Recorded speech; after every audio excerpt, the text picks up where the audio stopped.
Hey everybody, this is Tell the Truth Sports Radio. I'm your host, Rafich. I'm gonna tell you the truth, how the Bulls collapsed in this playing game and how the Heat are moving on. And I did pick the Bulls to beat the Heat. The Heat looked like a corpse. They played very inspired. They led throughout most of the game. The Bulls fought back.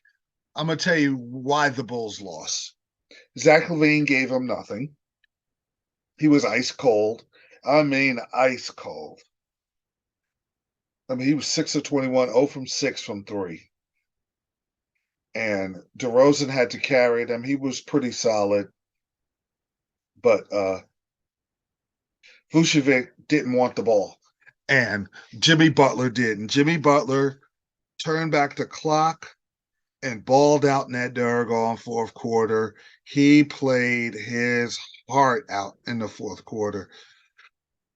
He scored 30, ended up with 31. He fed Strauss for a key bucket, fed Strauss for a layup, fed Strauss for a big bucket to put him up five. And he did what he had to do. And I was very impressed with Jimmy Butler. Right after the Bulls took a 3-point lead with three and change left, Hero hit a tough shot. They defended. Butler drives for a layup after Butler made a lot of and ones.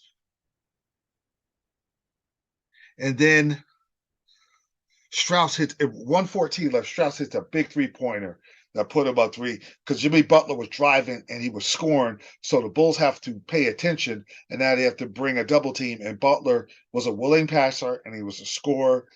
He played a very wise basketball game. And then they just finished them off and ended up winning 102 to 91. And this is the difference. The Heat players wanted the ball in the fourth quarter. Fourth quarter, DeRozan had the ball. He scored. So Spoelstra said, okay, we're going to double. You have to give the ball up. And someone else is going to have to beat us. Once they sensed that Zach LaVine, because when Zach LaVine scored and DeRozan scored against Toronto, it was hard to double because now you got two guys in the half court with the game on the line that could score. Now you're in trouble. Now now everybody else kind of eats. And I would have put Beverly in a little sooner just for a little defensive purpose. Maybe he wouldn't have been afraid. He wouldn't have been afraid to shoot. Vujicic was afraid to shoot. I saw him pass up shots. He missed a couple early, and that was it. And Caruso's not that guy. He'll hit a shot or two. He's a facilitator. So now you're asking Caruso to do things he's not supposed to do. Vujicic should have, and LaVine was supposed to carry them, and he didn't. And they didn't. So that's the issue that the Bulls had. In the Miami, they played a lot better defense and they played smart defense and they deserved to win. And you know what? I said Milwaukee's rooting for Miami, but Miami will get a game, maybe two, because that looked like the Miami team that grinded out, Miami team that played with a lot of pride. The culture is just, we're going to go after you. That looked like the Miami team I'm used to. And Butler still has some left. Tyler Hero. I mean, they're not beating the Bucks. And now, looking at the Bulls, the way as inconsistent as Zach LaVine is, they really weren't going to beat the Bulls. I thought Zach LaVine, that kind of got me going, but he runs hot and cold. He ran cold, and they're home, and they deserve to lose. And he's moving on to play the Miami. And before this show's over, I will break down because it's still being played, Minnesota and OKC. But that was a really good game. The crowd in Miami was electric. If they want to win two games against the Bucks, they got to play that. If they play hard like that and they hit their shots and Kyle Lowry's healthy, they could get two games from the Bucks. But that's about it. I can't go any further than two games. That's kind of pushing it. Okay, Lakers versus the Grizzlies. To me, this is such a close series. I know everybody's picking LA, and listen, that's my team. I want them to go, but because this is my show and I tell the truth, it's no cakewalk. I can tell you the key thing. How do you defend Ja in the fourth quarter? Because you're not going to stop him. He runs that, and it's easier said than done to keep him outside because he doesn't shoot it as well as he did last year. He's shooting at 34%. He's not shooting it as well, the 3-point shot. Because they run that high screen roll, they run it so good. You got to diagnose who you're leaving open. You have to come hard. You got to come quick. You come just a tick late, he's going to take a body. He's coming down. He's going to throw it down on you no matter who you are. You could be LeBron. You could be AD, Hachimura. He's going to throw it down on you. He's going to draw the foul. And he's very crafty, not just – he's got the float game, and he's got that little ability to navigate and score for a shorter guy. And he can't leave Bane open. And Jackson's pretty good. I'm leaving Dylan Brooks open. And what's hurting I would really just flat out pick Memphis if Brandon Clark wasn't hurt. That's going to cost him down the line. But I'm leaving everybody else open. I'll tell you who you gotta watch out for is Tyus Jones. There's X factors in these playoffs on both teams. One is Tyus Jones. I think the other for the Lakers is Beasley. Because you're going to get Reeves, you're going to get Russell, AD, and LeBron. And you know what? With Memphis, you're going to get Bane, Jackson, and Morant. Now, if Brooks gives you points and he's hitting shots, the Lakers will be in trouble. I just have to leave I got to leave Jackson open. I know he could hurt you, but there's nobody. I mean, Vanderbilt could do the best he can, but it's just a hard cover. Now, I think because how physical Memphis is, it would be problematic for AD, but AD's really going to work on Memphis, and he's got to be tough inside. He's got to be the best player on the court, period. And LeBron's going to be LeBron at his age. This is what you're going to get. He's rested. I think LA better get this first one. It's going to be tough. Memphis, that play's going to be electric with the Lakers coming to town. That's going to be a fun atmosphere, man. But I like if LA diagnosed the Ja problem like Golden State did, but Golden State had Peyton. But Golden State, they did a good job as far as the team concept on Ja. So they picked and choose who they wanted to make beat them, and they made sure Ja didn't just drive to the basket anytime he wanted to. And his speed, they're going to have to figure that out. That's the most important issue of this entire series is the fact that how do you deal with Ja? I understand LeBron and AD and all that, but how do you diagnose the Ja issue? How do you keep him from getting in the paint in key situations? Because you're not just he's going to get around you and he's going to get to the hole. But in the fourth quarter, you have to keep him from that and make him shoot. And if he hits it, okay, congratulations, you win the game. You hit it. But you gotta do the best you can to keep him out of the paint. And for Memphis, got to rebound. Clark, their main offensive rebound is not there. And LA is they've been a very, very good defensive rebounding team. And that's taken away Memphis' strength. So it's going to be a fun matchup, man. I'm going to tell you right now. Looking forward to it. I do believe it'll be 6 or 7. These teams are pretty much even. Golden State versus Sacramento. Let me tell you something now. Sacramento has home field advantage. They don't have any experience. Golden State's the defending champs. But I'm going to tell you, that place will be electric. Trust me, I'm a Laker fan. I remember those early 2000 teams, Jay Will and Chris Webber in that place. Now that they're winning, I saw a game against the Knicks. That place was electric. They play fast. Monk plays downhill. Fox is super quick. You think Ja's quick? He's just as quick as Ja. He's almost as explosive as Ja Morant. And Fox is going to be a handful to deal with. The Kings are number 1 in offense, and the Golden State's number 2. So now Golden State's defense hasn't been as good on the road, but this is the playoffs now. This is, I tell you, if Sacramento's playing anybody else, I would definitely pick them. And they got a chance. But the key for Sacramento is to make it a short series. Get game 1 and 2, throw some haymakers at home with the crowd, kind of put doubt in Golden State's head that, hey, you're still bad on the road, ain't nothing changed, but the day's on the calendar, and still one in Golden State, and then send them home early before they get their sea legs, send them in 5. Because if it goes 6 or 7, the champs have the experience and Curry has experience. And I'm banking on that. I believe it's going to be 6, Golden State. Curry is going to be great. Klay Thompson is much better than he was last year.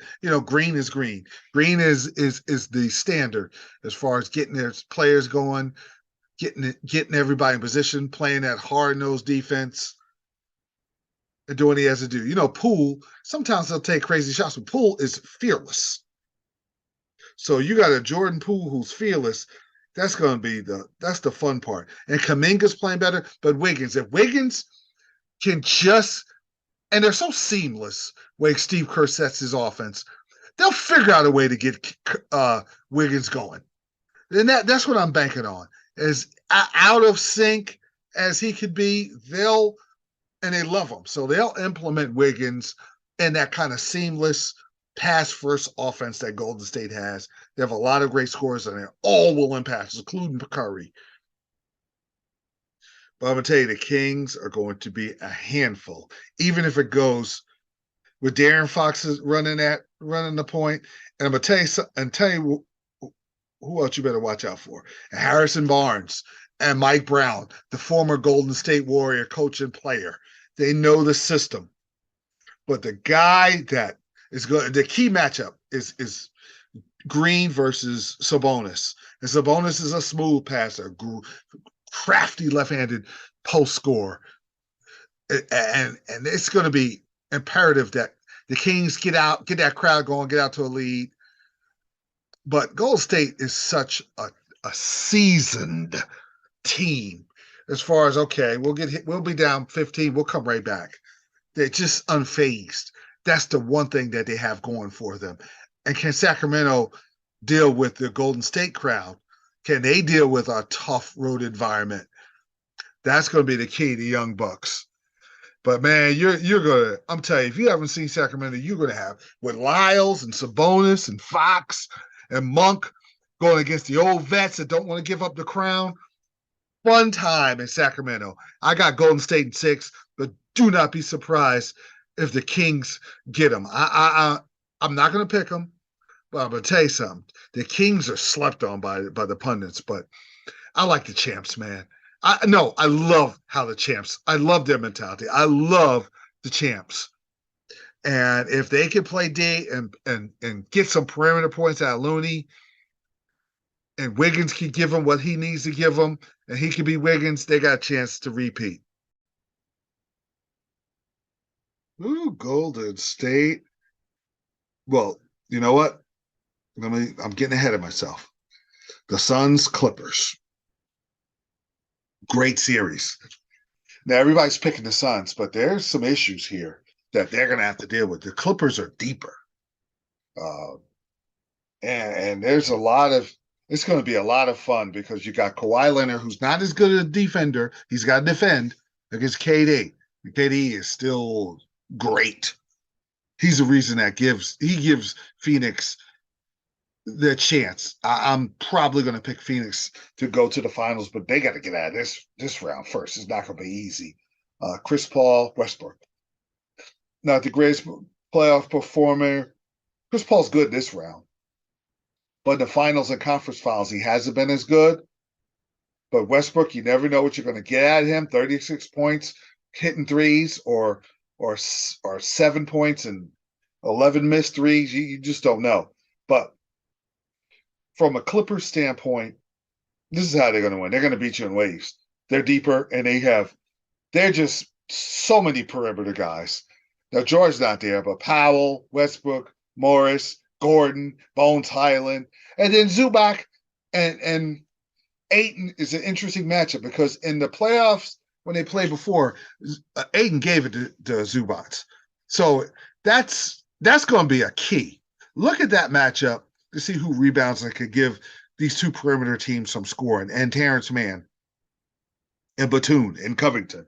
So they just calm it in. And Ty Lue, it's not like he messes the rotation up. He just runs their set rotation and they hit you in waves. And that's their key to beating Phoenix. It just hit you in waves and they shoot a lot of threes.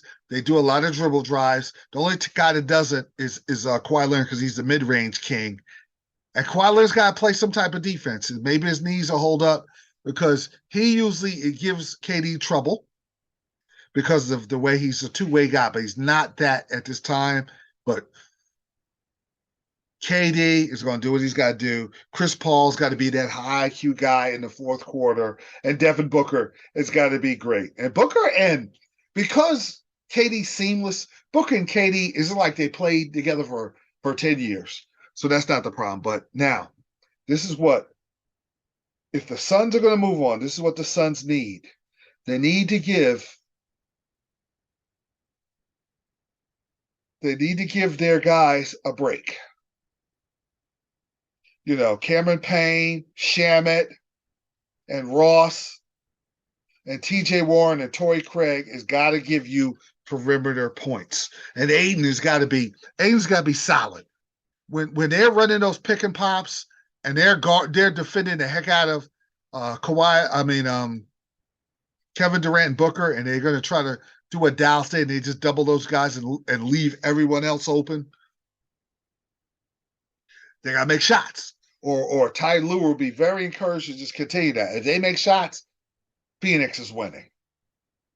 Because I trust Paul, Durant, and Booker over the Suns players.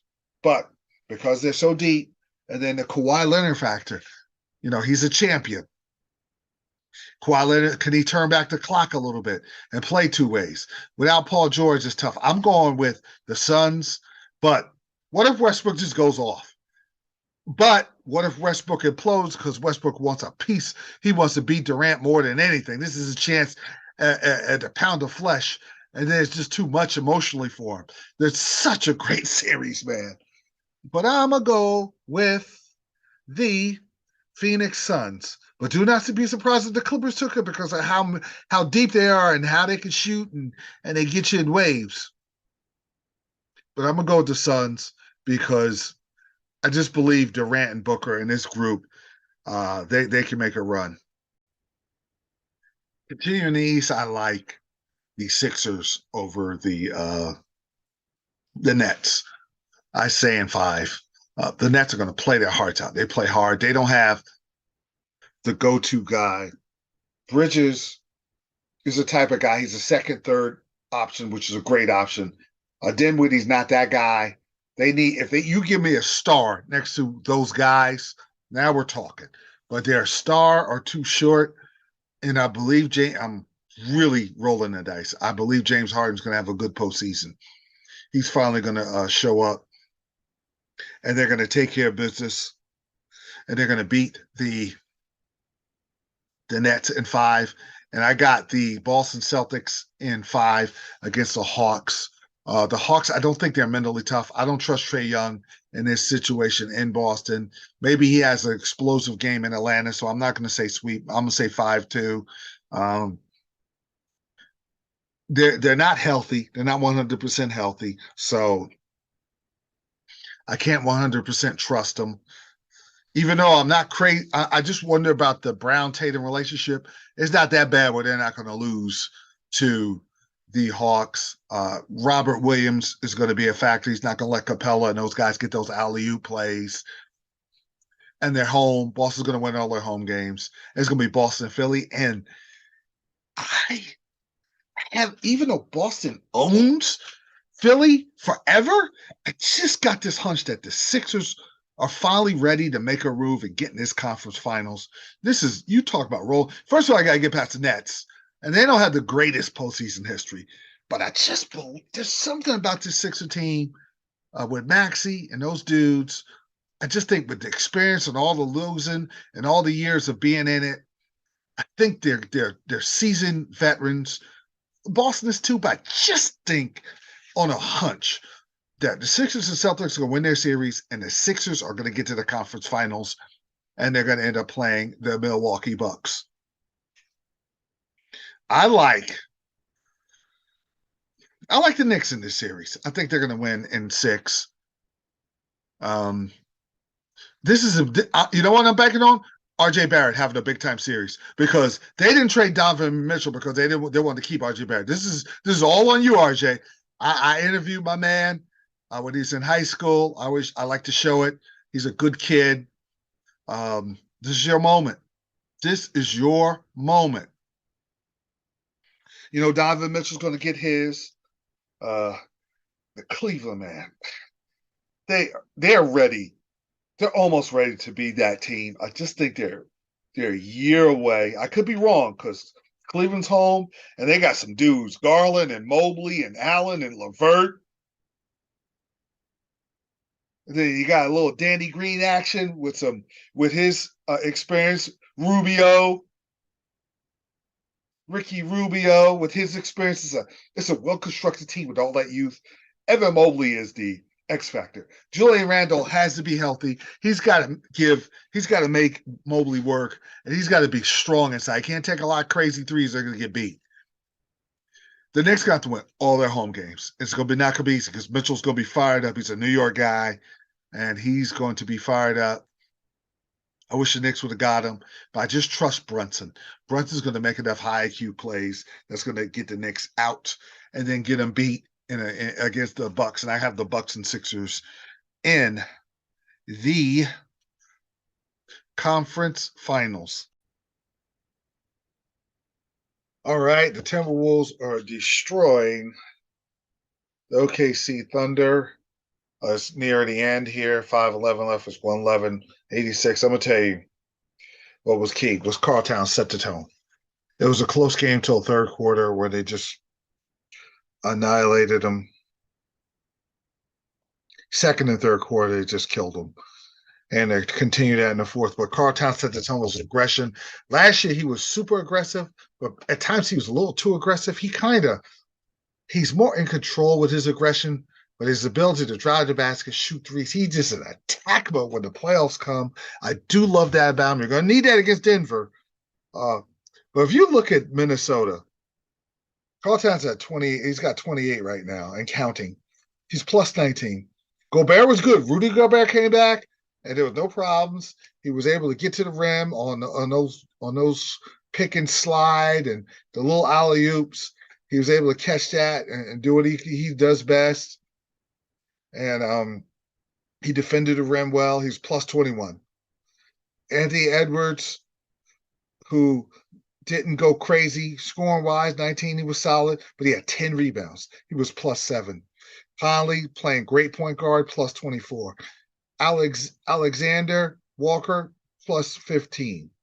Kyle Anderson was the unsung hero of this game because he had a couple of timely threes that opened the game up. It didn't look pretty. I'm like, oh, gosh, don't shoot that. And it went right in. I'm like, okay, he was solid with plus 25, 4 assists, 6 rebounds, 11 points, and everybody contributed. It was a team effort, but Carltown set the tone. It was aggressive with the way he played hard on defense. That leaders do what the leaders do, and him and Edwards said, listen, I'm not going to go off scoring, but I'm going to go get these rebounds. This is Carltown's game. This is Kyle Anderson points assist game. But now, going toward Denver, Edwards got to be huge. Edwards got to give you 30. Towns got to give you 30. Denver's defense comes and goes, but what Denver's lethal is that pick and roll with Murray and Joker. And Joker's ability to score, set up, get you in foul trouble, find the right guy, find the open man, get his scoring going, hit that little elbow jumper, hit the three-point shot when you need it. And then Porter is the X factor because Porter does a little everything. He's explosive. But Murray's a guy. Murray and Conley, I remember that matchup in the bubble, and Murray was slightly better. It's got to be like that. And they need McDaniels to come back. They need a little more firepower off the bench. And they need Kyle Anderson to be like this. So It's a great matchup. I I favor Denver in 7 because they're home. My heart is telling me Minnesota could pull off the upset. I hope I'm right because I love me some Mr. Towns and Carl Towns, and so I'm hoping for Minnesota, but I'm thinking Denver. Everybody's kind of dissing Denver. I just think Denver is rested, and they're going to be able to get through with the combination of Porter and Murray. And then another X factor is Mr. May, which is Jackson. Picking him up was big time. Getting Reggie Jackson was big time. And I think that's what's going to get Denver over the hump. I hope I'm wrong and Minnesota gets in, but Denver's rested and they got that X factor.